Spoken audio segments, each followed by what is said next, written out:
মদিনাতুল মুনাওয়ারা থেকে আল্লাহর পেয়ারা এক গোলাম ভারতের জমিনে আসছেন কালেমার দাওয়াত দেওয়ার জন্য, যার নাম আপনারা জানেন, খাজা মুঈনুদ্দিন চিশতি আজমিরি রহমাতুল্লাহ আলাইহি।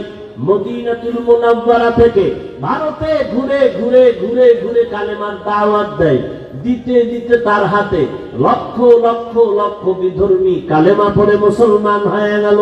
বলে কত লক্ষ? কেউ বলে 90 লক্ষ, কেউ বলে আরো বেশি। খাজা মুঈনুদ্দিন খুব খুশি। আম্মাজানের সামনে একদিন আনন্দিত হয়ে গেলেন।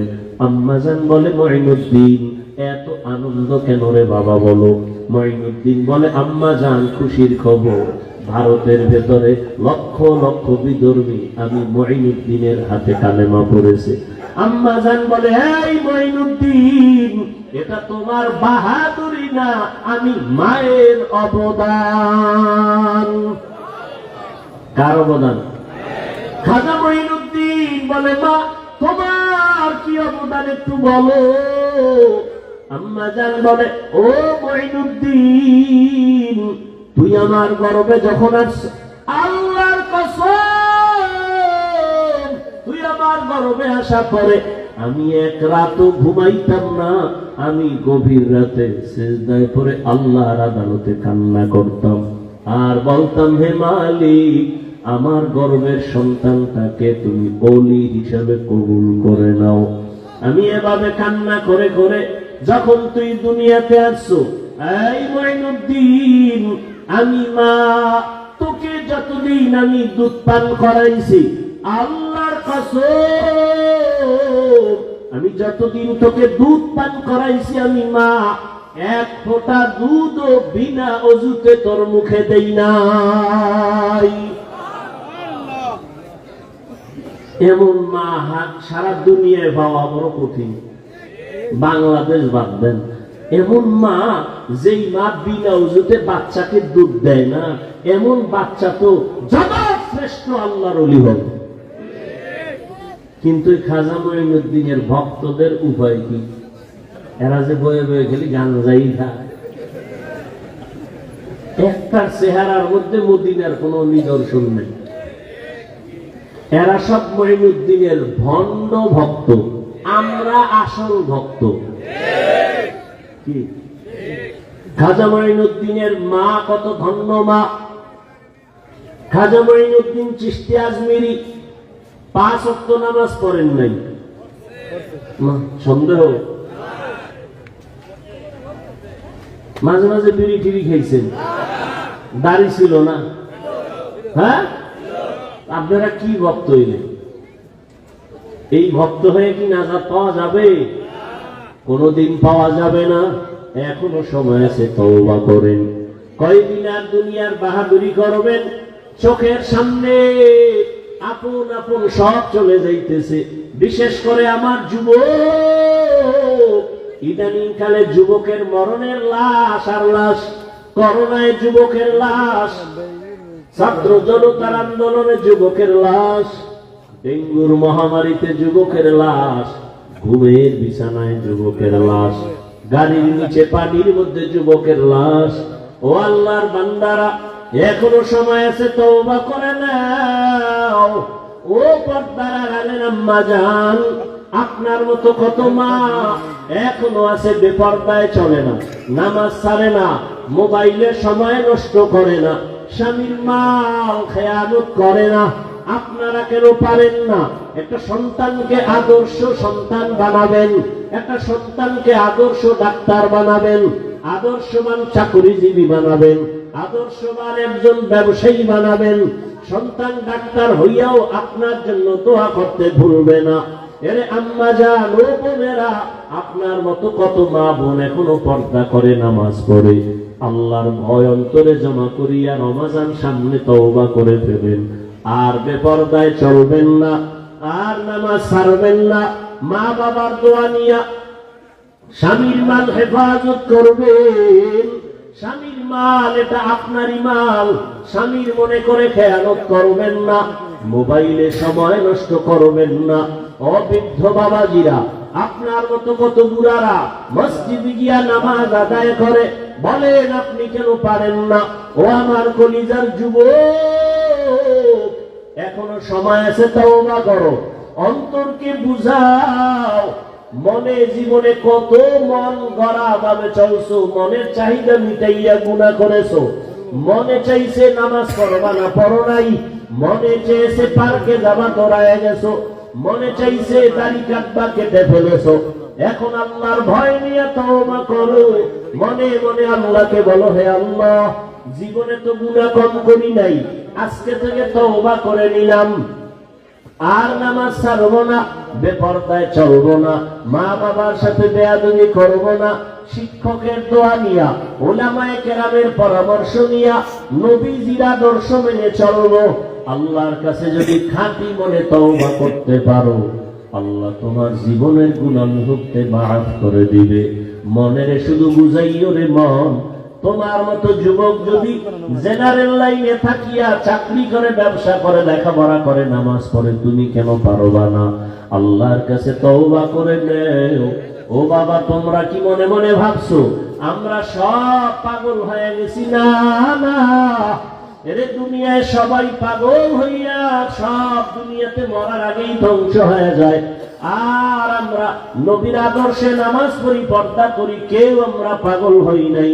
আল্লাহর কোরআন সত্য, নবীর কথা সত্য। গুনাহ নিয়ে কবরে গেলে জাহান্নামের আগুনে জ্বলতে হবে, তাও সত্য। এখনো সময় আছে, তওবা করে নেও। অন্তর যদি তুই দাঁড়ায় আছে, কোনো আওয়াজ নাই, দিনের কথা শুনতেছে। এতগুলো মানুষ দীর্ঘ টাইম বসাইয়া রাখা, এটা কোনো টাকা দ্বারা সম্ভব হবে না, কোনো টাকাওয়ালার দ্বারা সম্ভব হবে না। যদি কার 5,000 করে টাকা দিব, তাহলে কিছু মানুষ আসবে, তবে জান্নাতি মানুষ আসবে না। আশেপাশে কিছু গাঞ্জা করে আসবে, 5,000 টাকা মানে 5 দিনের গাঞ্জা খাওয়া যাবে। কিন্তু এই জান্নাতি মানুষ কেউ আসবে না। এই মানুষগুলোকে নিয়ন্ত্রণের জন্য কোনো পুলিশ নাই, কোনো প্রশাসনের কেউ নাই, বসার জন্য কোনো ভিআইপি ব্যবস্থা নাই, সব নরমাল বিছানায় মাটিতে বসা। এটা কেমনে সম্ভব? রহমতের নবীর আদর্শ মানার কারণেই সম্ভব। নবীজির আদর্শ কত সুন্দর। ঘরে ঢুকো, সালাম দাও, জোরে সালাম দাও, ডান পা দিয়ে ঢুকো। নবীর আদর্শ, ঘরে ঢুকতে গিয়ে তুমি জোরে একটা সালাম দাও, সালামের আওয়াজটা যেন পুরো বাড়িতে আওয়াজ হয়। যারা মানুষ তারাও জবাব দিবে, জিন থাকলে তারাও জবাব দিবে, ফেরেশতারা আছে জবাব দিবে, দূষিত কিছু থাকলে পালায়ে যাবে সালামের বরকতে। ঘরে ঢুকলে কি, আর বাথরুমে ঢুকলেও রাসূলের সুন্নাত। এরপরে একবার আলহামদুলিল্লাহ সূরা, 3 বার কুল হুয়াল্লাহ সূরা পড়বে। আল্লাহ রাসূল বলেন, পুরা বাড়ির মধ্যে রিজিকের বরকত নাজিল হতে থাকবে। তো রমজানের মাস বড় বরকতের মাস, এটা 3 ভাগে ভাগ করা। রহমতের 10 দিন, মাগফিরাতের 10 দিন, নাজাতের 10 দিন। এই বরকতের মাস আল্লাহ কেন দিয়েছেন? তাকওয়া অর্জন করার জন্য। তাকওয়া মানে আল্লাহর ভয়। আল্লাহর ভয় মানে কি? বলে আল্লাহর ভয়টা যার অন্তরে থাকবে, ওই বান্দার নাম হবে মুত্তাকি। মুত্তাকিনদের জন্য বিনা হিসাবে জান্নাত। আল্লাহর ভয় যার অন্তরে থাকবে, ওই বান্দা গুনাহ কখনো করবে না। আল্লাহর ভয় এমন এক দামি সম্পদ, এই ভয়টা অন্তরে জমা করাটা রোজার দ্বারা যেমন সহজ, অন্য আমলের দ্বারা সহজ না। যেমন রোজাদারকে দেখবেন সারাটা দিন রোজা রাখে, ক্লান্ত, ইফতারির আর আধা ঘন্টা সময় বাকি, তখন এমন ক্ষুধা লাগে পেটের ভেতরে, সামনে পানি, তাই পাইলে মনে হয় এক টানে 3 লিটার থাকবে না। সামনে কল্পনার ইফতারির দেশে 10 পেলে দে, মনে মনে তো আমার একারই লাগবে, কি হইল? মনে মনে দোয়া ইউজ করে 2 একজন উঠতে যাইতো, আমি যদি বলা হয় এই রোজাদার বুঝছি খুব ক্ষুধা, তুমি দরওয়াজা জানালা বন্ধ করে যাও, একটা রুমের মধ্যে ঢুকে তুমি পানি পান করো, একা একা, কেউ দেখবে না, কোন রোজাদার করবে না। কেন? আল্লাহর ভয়। পানির মধ্যে ডুব দিয়ে গোসল করবে, কিন্তু এক ঢোক পানিও পান করবে না, এটাই আল্লাহর ভয়। সামনে খানাও রেডি, পেটেও ক্ষুধা, খায় না, খানাটা তো আর হারাম না, এই মুহূর্তে খায় না কেন? আল্লাহর ভয়। এই সাধনাটা বাকি 11 মাস রাখো। রোজার মাসে যেমন সাধনা করছো, ক্ষুধাও আছে, খানাও আছে, খাও না কেন? আল্লাহর আইনে জায়েজ নাই, ঠিক 11 মাস ওই আইনটা জারি রাখো। ক্ষুধাও আছে, খানাও আছে, পাইলেই খাইও না, আগে হিসাব করো আল্লাহর আইনে খানাটা হালাল না হারাম। 11 মাস এই সবক যদি আদায় করে, তাহলে কেউ হারাম খাইতে পারে না। আর হারাম খাইলে এর শাস্তি কিয়ামতে হবে না, হবে দুনিয়াতেই। কিডনির উপরে আঘাত, লিভার নষ্ট। আর এই হারাম খানাটা আবার অনেক বাবা অবুঝ শিশু সন্তানেরও খাওয়ায়, হারাম টাকা কামাই করে। সন্তানের রক্ত পিওর, স্ত্রীর রক্ত পিওর, কোনো ভেজাল নাই। ও স্বামী নামের কুলাঙ্গার, তুমি হারাম টাকা কামাই করে ঘরের স্ত্রীর রক্ত কেন নাপাক করো বলো? ও বাপ নামের কলঙ্ক, তুমি হারাম টাকা কামাই করে তোমার অবুঝ সন্তানের রক্ত পবিত্র কেন নাপাক করো হারাম খাওয়াইয়া? আল্লাহর কাছে নিজের জবাবই দিতে পারবা না, আবার সন্তানটির জবাবও মাথায় নিলা। এমন বাপ হইছো কেন? বউ যদি চালাইতে না পারো, বিয়া করছো কেন? রোজা রাখ 12 মাস। সন্তানের হক আদায় করতে না পারলে সন্তান নিছো কেন? এরে নবীর আশিক, আল্লাহর ভয় অন্তরে জমা করো। রমজানের রোজার মাধ্যমে এমন বরকত, একটা রোজার দাম কত? হাদিসে পাকে রহমতের নবী বলেন, এক রোজার দাম একটা জন্মগত কাক। কি চিনেন তো? একটা কাক, জন্মগত কাকের হায়াত অনেক বেশি। কাকের হায়াত কি? অনেক বেশি। একটা কাক জন্ম থেকে উঠেই ডানা মেলে যখন উঠতে শুরু করে খোলা আকাশে, ও যদি উঠতে উঠতে উঠতে উঠতে সামন দিকে যাইতে যাইতে যাইতে যাইতে বুড়া হইয়া যায়, কাকের হায়াত অনেক বেশি। বলে কত? কিতাবে আসছে 1000 বছর কমপক্ষে। তাহলে একটা কাক যদি জন্ম থেকে 1000 বছর খালি উড়ে, কত দূর যাবে? ক্যালকুলেটরে ধরবে? কম্পিউটারে আসবে? নবীজি বলেন একটা কাক জন্ম থেকে উঠতে উঠতে বুড়া হইতে হইতে কত দূর গেল? একটা রোজাদার এক রোজার বরকতে জাহান্নামের আগুন থেকে তত দূরে সরে যাবে।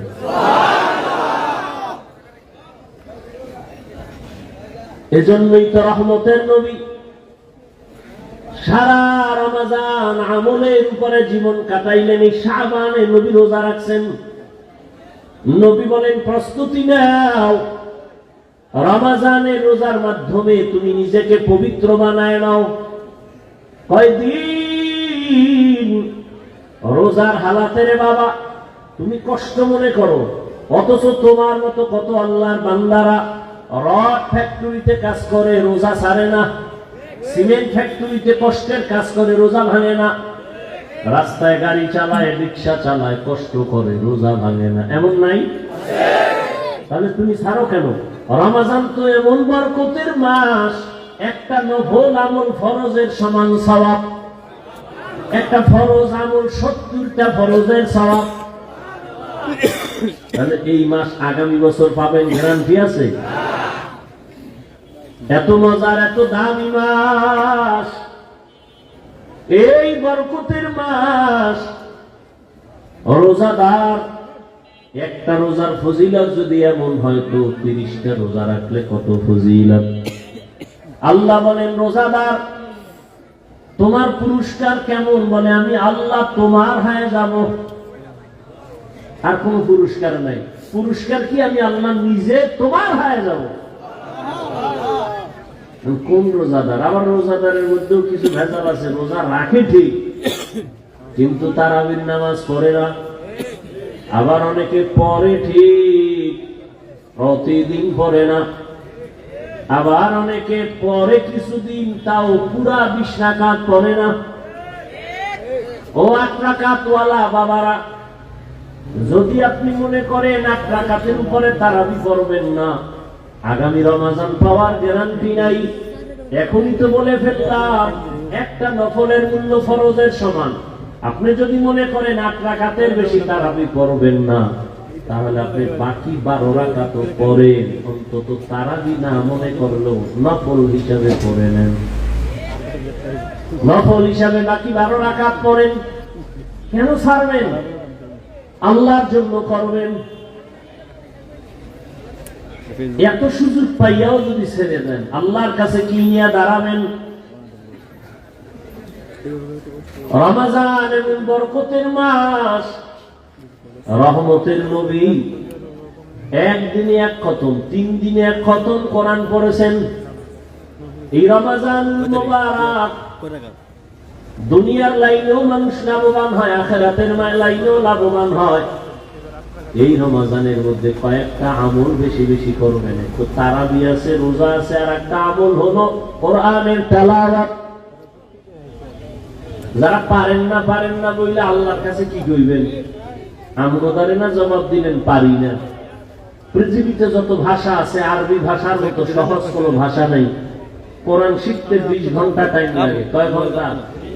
তাহলে আপনি প্রথম রমজানে যদি সময় দেওয়া শুরু করেন প্রতিদিন 1 ঘন্টা, তারাবির পরে অথবা সাহারি খাইয়া ফজর পরে 20 রোজায় আপনি কোরআন ধরে ফেলবেন। এত সুন্দর কোরআন, এই বয়ান শুনতেছেন, কোরআনের এত ভালো যদি লাগে, সে কোরআনটা পড়েন না কেন? ছেলেকে পড়ান না কেন? মেয়েকে কোরআন শিখান না কেন? মাকে কোরআন পড়ান না কেন? ইয়া আইয়ুহাল্লাযীনা আমানুত্তাকুল্লাহ, আল্লাহর ভয় অন্তরে জমা করো। এখন ভয়টা কি? আমি যদি সবাইকে জিজ্ঞাসা করি কারা কারা আল্লাহকে ভয় করেন, জিজ্ঞাসা করা মাত্রই সবাই হাত উঠাবে না? কিছু চালাকেরা পারলে পা উঠায় দিবে, বলবে আমরা 4 হাত পায়ে আল্লাহরে ভয় করি, হুজুরদের থেকেও বেশি ভয় করি, নামাজ না পড়লে কি হবো, দিল পরিষ্কার। অথচ আজকে ফজর পড়ে নাই, যোহর পড়ে নাই, আসর পড়ে নাই, মাগরিব পড়ে নাই, এশাও পড়ে নাই। আল্লাহরে ভয় করি। আমি 5 বেলার নামাজ পড়িয়াও বলি আল্লাহকে ভয় করি। আপনি রোজা না রাখিয়া বলেন আল্লাহকে ভয় করি, আমি রোজা রাখিয়া বলি আল্লাহকে ভয় করি। আল্লাহর ভয়, আসলে আপনার অন্তরে আল্লাহর ভয় নাই। কারণ যে একজন সাপ ভয় পায়, সাপ, সে সাপ ধরবে? ওরে সাপ যেখানে থাকবে সেখানেও যাবে না। মাঝে মাঝে ঘুমের মধ্যে সাপ সাপ পায় চিল্লানি দেয়, ভয়। একটা সন্তান বাবাকে ভয় পায়, মাকে ভয় পায়, তার প্রমাণ মা বাবার সামনে অন্যায় করে না। একটা ছাত্র শিক্ষকের ভয় পায়, তার প্রমাণ ছাত্র শিক্ষকের সামনে অন্যায় করে না। ঠিক এই জমিনে যে মানুষ আমার আল্লাহকে ভয় করবে, ওই বান্দা গলায় ছুরি লাগাবে, দাড়ির মধ্যে কখনো অস্ত্র লাগাবে না। হরকে দারত খৌফে হক দর দিল মাদানম জান্নাতুল মাওয়া দেহাদ ও রাম। এক দলের দাড়ি ছোট, আর এক দলের নাই। ছোটওয়ালারা মনে করে মোটামুটি জান্নাতের মাঝখানে আছি। যারা পুরা ক্লিন, একদিকে চাইয়া চাইয়া ভাবতে আছে এত শেষ। হ্যাঁ, ভালো করে মাসআলা শুনেন। যারা দাড়ি ছোট রাখে, ক্লিন রাখে, দোনো দলের গুনাহ সমান। দোনো দলের গুণা গুণা টুনা তো পরকালের ভিডিও মরার ঘর। নগদ একটা শাস্তি হলো যৌবন থাকবে না, এটা নগদ শাস্তি। কি থাকবে না? এই জন্য হারবাল কোম্পানির আমদানি বাইরে গেছে না, ওপেন চ্যালেঞ্জ দেয়। এই পরিমাণ বেলাজা বেহায়া জগতে আর আছে? ১৫০০ বছর আগে রসুল বলে গেছেন, লা ঈমানা লিমান লা হায়া আলা, যাদের লজ্জা নাই ওদের ঈমান নাই। আর মোবাইল তো আরো লজ্জা নষ্ট করে ফেললো। ঘরে ঘরে ঘরে ঘরে রুমে রুমে মোবাইলের জেনা, চোখের জেনা, কানের জেনা, হাতের জেনা, অন্তরের জেনা। সারাটা রাত মোবাইলের দিকে তাকায় তাকায় গুনাহ, কবিরা গুনাহ দেখে, কবিরা গুনাহ দেখে। মাও দেখে, বাবাও দেখে, আমার ভাই দেখে, বোনেরাও দেখে। ঘরটা যেন জেনার আড্ডাখানা, সারা রাত শুধু জেনা চলে। আল্লাহ মাফ করেন, এমন অন্যায়। ও যুবক, 40 বছর পর্যন্ত তোমার চেহারাটা উজ্জ্বল থাকবে, নষ্ট হবে না। কিন্তু কি দুঃখ, আজ তোমার চেহারা দিয়ে তাকাইলে কেন মায়া লাগে না? কেন চেহারায় নূর নাই? মোবাইলের গুনার কারণে চেহারা নষ্ট হয়ে গেছে। আর কুলাঙ্গার কিছু বাপ আছে, সাহারি খাওয়ার সময় মা ডাকে, বাবা দুই একটা রোজা রাখ। বাবা এটা খবরদার, রোজা রাখাই ওনারে বিবি, রোজা রাখলে ছেলেটার চেহারাটা নষ্ট হয়ে যাবে। ওই বাবারে পাইলে জিজ্ঞাসা করতাম, এই বাপ নামের কলঙ্ক, সন্তান রোজা রাখলে তোমার চেহারাটা নষ্ট হবে সন্তানের। মোবাইলে আকাম কইরা কইরা যে চেহারাটা নষ্ট করলো, বলো কোন বিউটি পার্লার তোমার চেহারাটা ভালো করবে? আল্লাহর কসম, মৃত্যু পর্যন্ত দুনিয়ায় কোনো মেডিসিন নাই যে সন্তানের চেহারাটা ভালো করবে। বরং 40 বছরের আগে চেহারা থাকবে উজ্জ্বল। কোন মেডিসিন মারবি, চেহারা ডিসকালার হবে, গোড়া হবে। এই গোড়া আর যাবে না। হ্যাঁ, যদি নেক আমল করো, তওবা করো, চেহারা আবার ফিরে আসবে। আর ঠিক মতো 5 বার ওযু কর, চেহারায় কোনো ক্রিম লাগবে না। আল্লাহর কসম, 5 বেলা ওযু কর, ওযু করবি, চেহারার নূর বেড়ে যাবে। তখন তোর মেকআপ লাগায় চলতে হবে, নইলে যে দেখবে এই পাগল হয়ে যাবে। বলবা হাফিজ ভাই তোমার না, আমিও তোমাকে বলছি ঠিক, আমিও পরিপূর্ণ গুণামুক্ত হতে পারি না। যে ব্যক্তি গুণামুক্ত হবে, ও জিহ্বা দ্বারা যা চাইবে নগদ আল্লাহ সাথে সাথে দিয়ে দিবে। যার চোখ পবিত্র, ও অনেক কিছু দেখবে যা সাধারণ মানুষ দেখবে না। যার জবান পবিত্র, ও যা চাইবে যখন চাইবে আল্লাহ তখন দিবেন। পবিত্র না তো।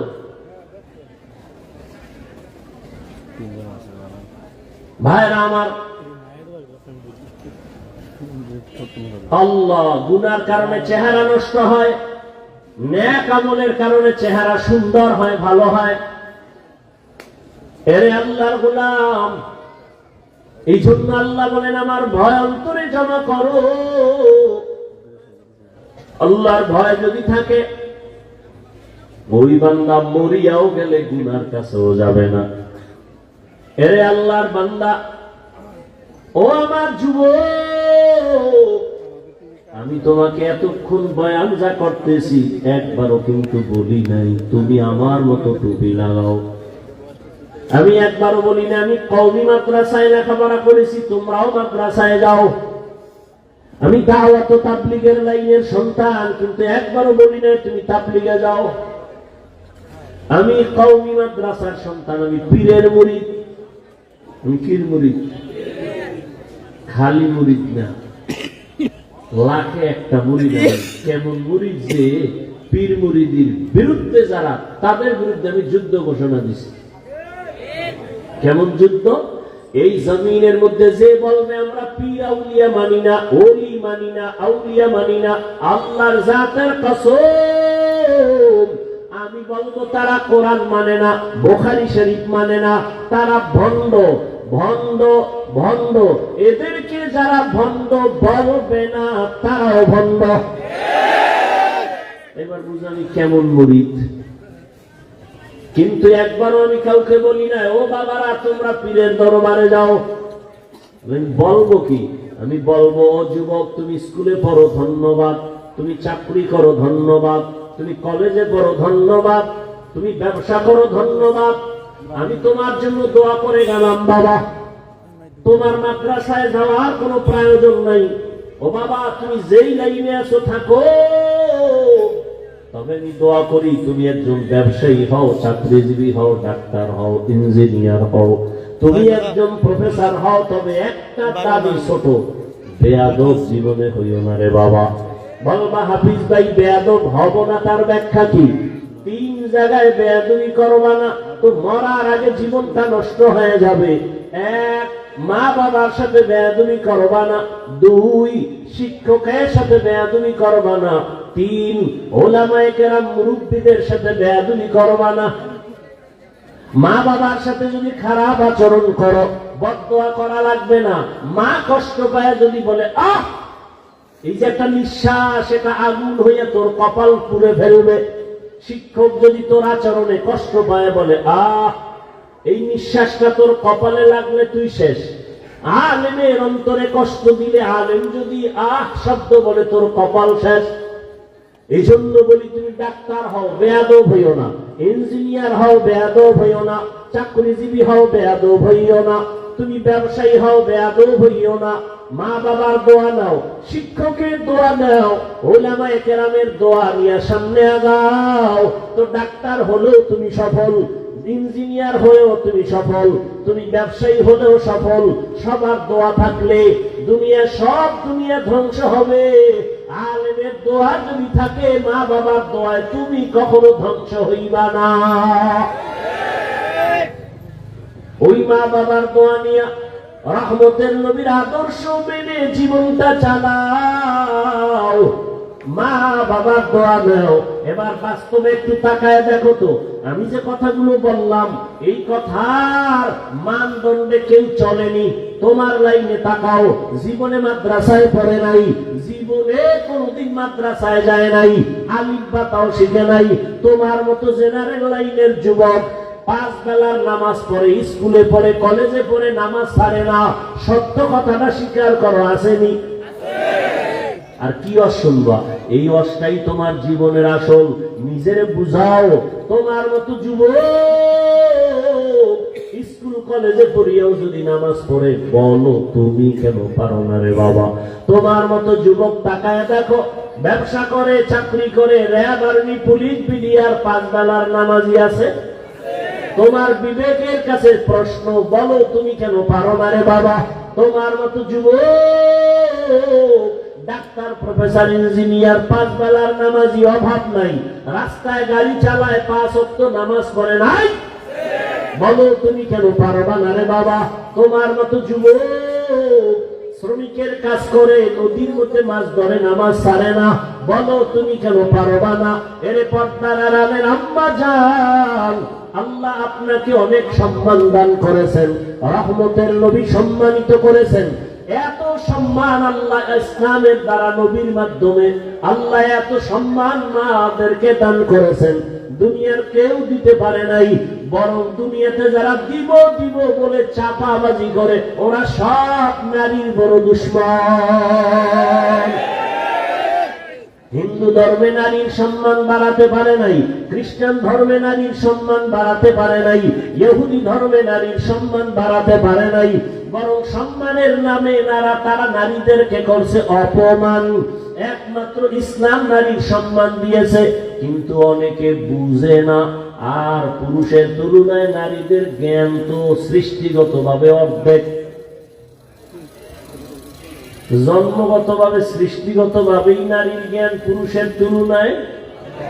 এরপর যদি নারী আবার বেগানার নজরের বরকত লাগায় তা তো আরো কমে।